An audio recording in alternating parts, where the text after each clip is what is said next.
말씀 이사야 51장 2절과 3절 보겠습니다.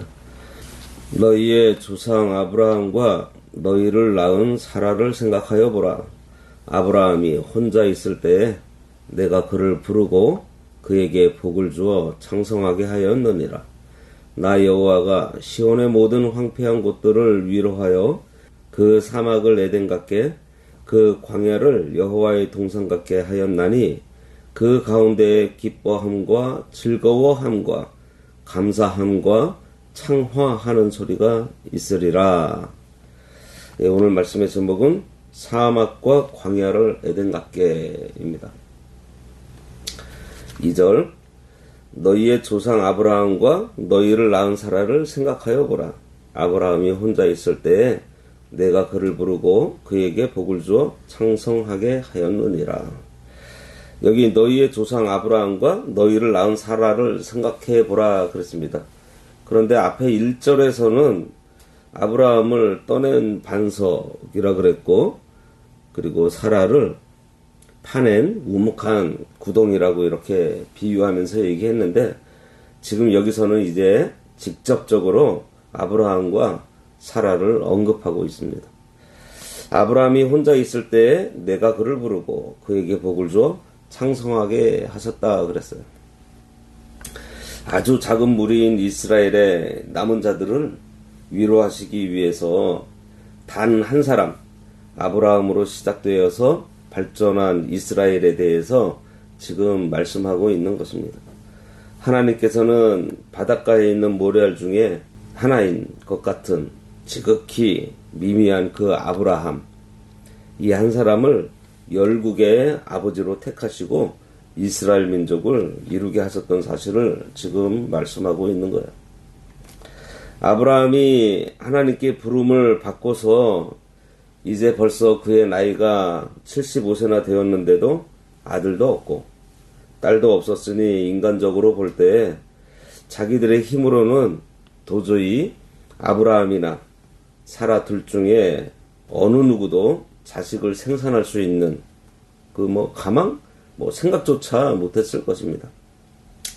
그런데 하나님께서 그들에게 약속하시고 복을 주심으로 그를 통해서 창성하게 되어 이스라엘이라는 민족을 이루게 되었어요. 그러니까 이 말씀은 앞에 1절에 있는 떠낸 반석 같고 파낸 우물 같은 자들에게 언약하신 대로 하늘의 별처럼 수많은 그 후손을 이루셨다는 것입니다. 성경에는 아이를 낳지 못하는 여인의 이름들이 더러 나오는데 사무엘의 어머니 한나도 아이를 낳지 못했고 세례 요한의 어머니 엘리사벳도 아이를 가지지 못했었습니다. 아브라함의 아내 사라도 자녀를 가지지 못했고 또 그의 아들 이삭의 아내 리브가도 처음에 자녀를 갖지 못했어요. 리브가는 결혼한 지 20년이 넘었는데도 아기를 낳지 못했었습니다. 그러나 하나님께 간절하게 구하며 또 하나님께서 계획하신 때에 단번에 또 쌍둥이 아들을 주셨잖아요. 이렇게 자녀를 낳지 못하는 여인들을 성경에 기록하고 있는 이유가 있어요. 그것은 인간의 무능력함을 깨닫게 하셔서 하나님만 의지하게 해서 하나님의 전능하심을 보여주시기 위함입니다. 그래서 특별한 인물들 중에 이러한 역사로 태어난 사람들이 많이 있어요. 여기서는 혼자 있는 아브라함이라고 했는데 이전 성경에서는 혈혈단신 아브라함이라고 기록하고 있어요. 말 그대로 의지할 곳 없는 외로운 홀몸이 된 아브라함을 불러서 하나님께서 창성하게 하셨다는 이 말씀은 우리의 전적인 무능함 그리고 하나님의 전지전능하심을 대조시켜 주고 있습니다. 하나님을 아는 지식이 우리가 자라나면 자라날수록 자기의 무능함, 연약함, 그리고 죄인됨을 깨닫게 됩니다. 이렇게 자신의 근본을 깨닫고 하나님의 전능하심을 깨달을수록 우리의 믿음은 더욱 자라게 돼요. 우리가 성경을 바로 배우고 하나님에 대한 바른 지식으로 채워지게 되면 우리가 무능하다는 사실을 깨닫게 됩니다. 성경을 통해서 하나님을 알아가고 하나님의 말씀대로 살아보려고 노력하다 보면 아주 작은 일들조차도 자기 뜻대로 안 된다는 것을 깨닫게 됩니다.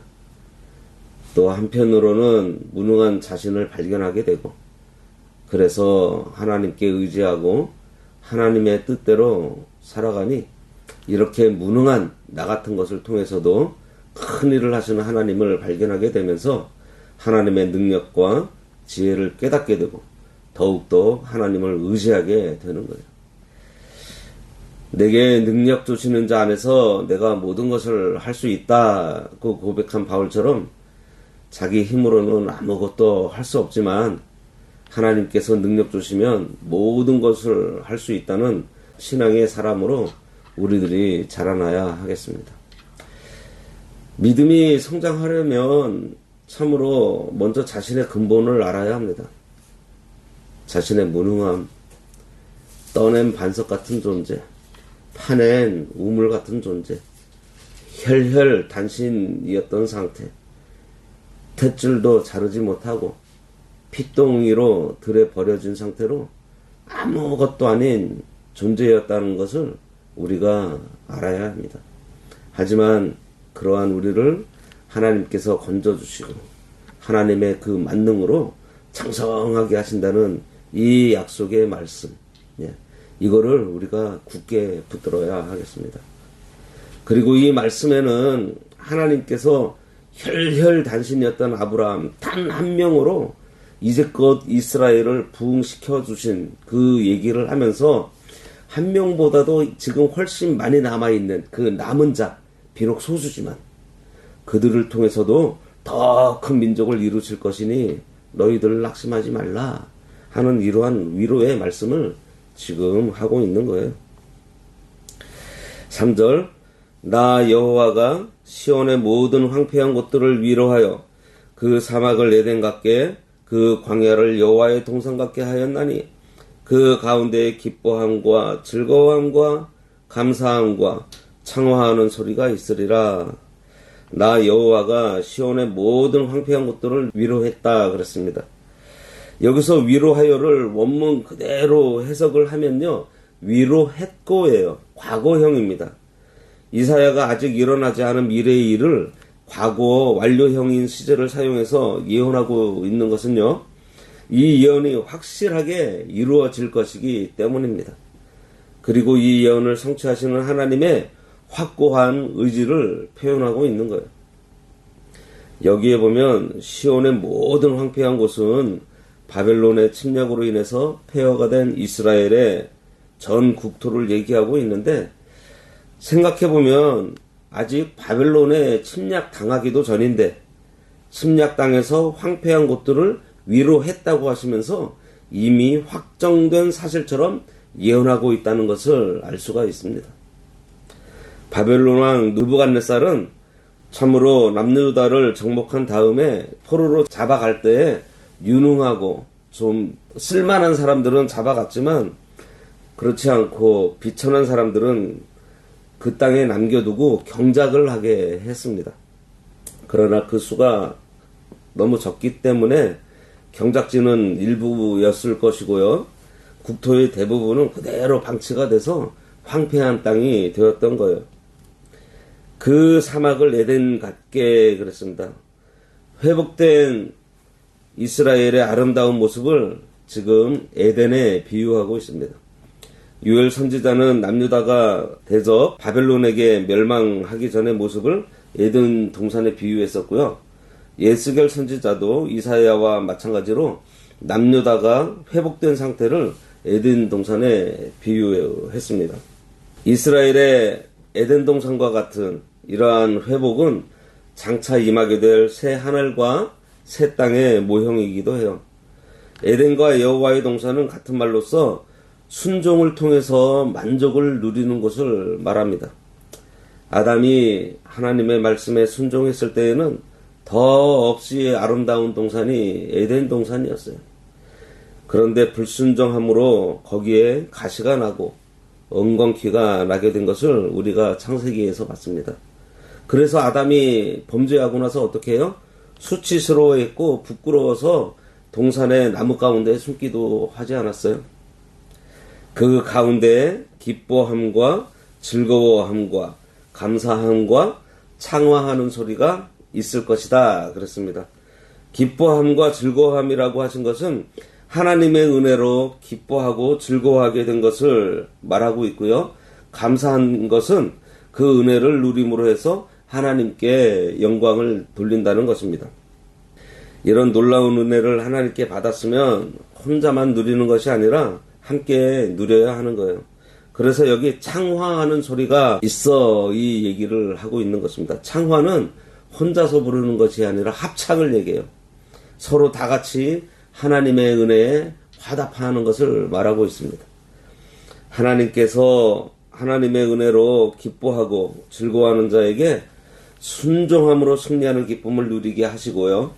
그것이 하나님께로부터 온 줄로 알게 되어서 감사함으로 하나님의 은혜를 형제와 더불어 나누며 창화하게 하시는 아름다운 복을 주신다는 것입니다. 여기 4절부터는 이런 놀라운 은혜가 메시아를 통해서 만민에게 차츰차츰 미치게 될 것을 말씀하고 있습니다. 기도하겠습니다.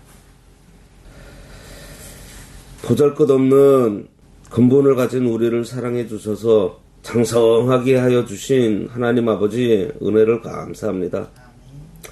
하나님께서 약속하시고 그 약속하신 대로 혈혈단신 한 사람 아브라함을 통해 큰 민족을 이루신 것처럼 하나님의 언약의 백성인 우리도 비록 근본이 버려진 핏덩이 같지만 우리 삶이 사막 같을지라도 에덴 같게 하시고 광야를 여호와의 동산 같게 하셨다고 하셨사오니 그 안에서 기쁘고 감사함으로 늘 하나님께 찬양하는 삶을 살아갈 수 있도록 하나님의 언약에 굳게 붙들려 있도록 우리의 믿음을 지켜 주시옵소서. 예수님의 이름으로 기도드리옵나이다. 아멘.